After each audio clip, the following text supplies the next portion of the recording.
บรรยากาศบิดาตอนเสาร์เนาะพี่น้องเนาะ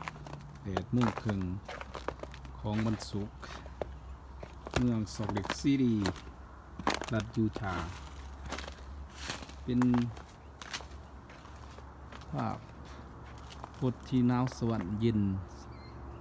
สะเทือนแล้วมีหิมะปกคลุมไปเต็มตัวบดล่างความหนาของประมาณปันนั้นหรือว่าเป็นประสบการณ์อีกอันหนึ่งทางทีมงานได้จัดมาให้พี่น้องเฮาเลยรับดูรับชมกัน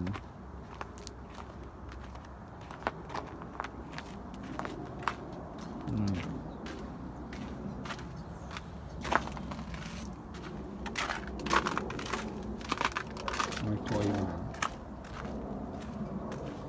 รถนี่เป็นรถขนน้ำแข็งกันเลยเป็นกลุ่มในส่วนออกต้นคริสต์มาสด้วยเขียวสะอุ่มต้นดอกไม้กลายเป็นแดนหิมพานต์นะต้นคริสต์มาสตกลง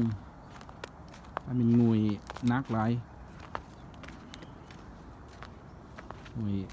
3ต้นงวยเวิดมีเบียกตรงใดเฮ็ดพี่น้องมีเบียกตรงใดเฮ็ด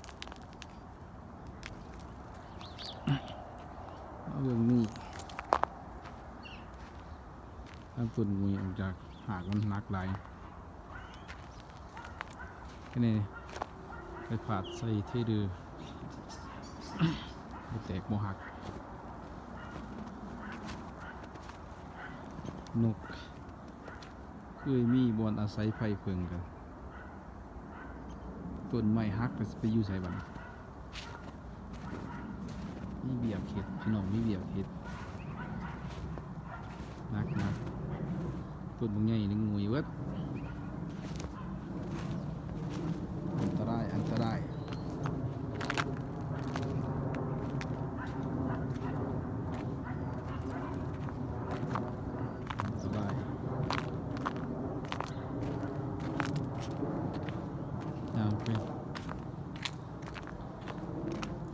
ไปเบิ่งหลังบ้านที่อยู่ในแถวหลังบ้าน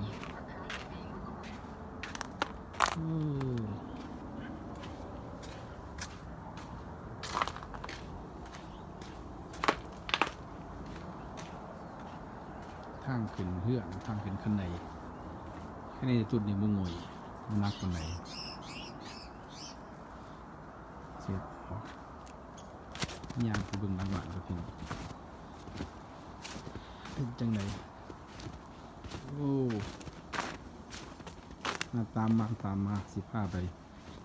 ปส้มแดนหิมพานต์หลังบ้านไก่สินถูกต้นหมากเอเชียนเพย์วงใบ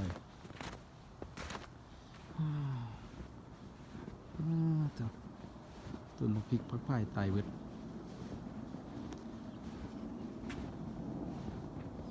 นี่มันดังหวานมาพี่น้องเนาะดังหวาน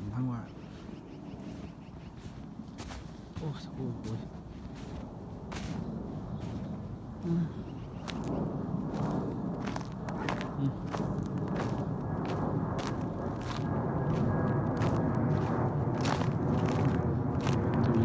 แคมรี่ออกไรหิมะท่วม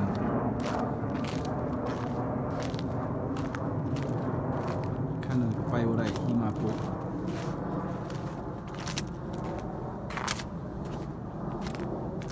จักตัดใหญ่ตัดยุ่งเตรียมไปเบิดหิมะ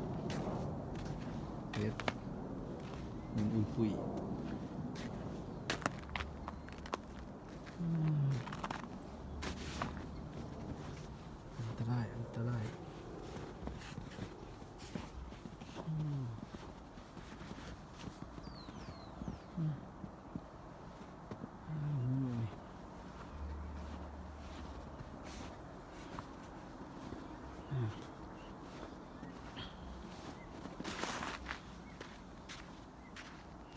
My John Deere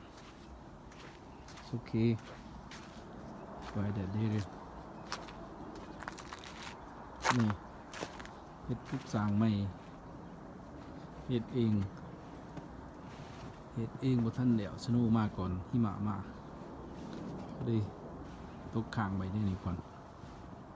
ท่านเดี๋ยวซื้อมาติ่มอันยะนี่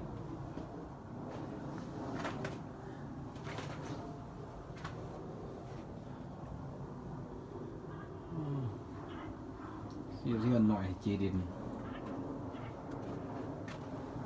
ไว้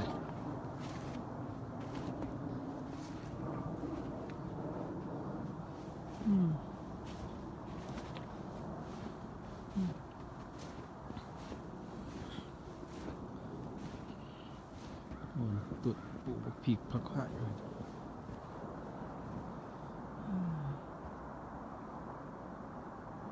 ิ่งพี่น้องเบิ่งหนาวสวรรค์จับใจ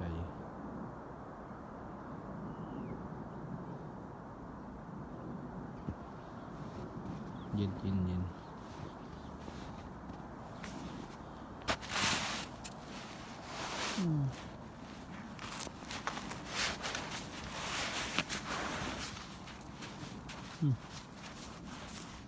หอมปก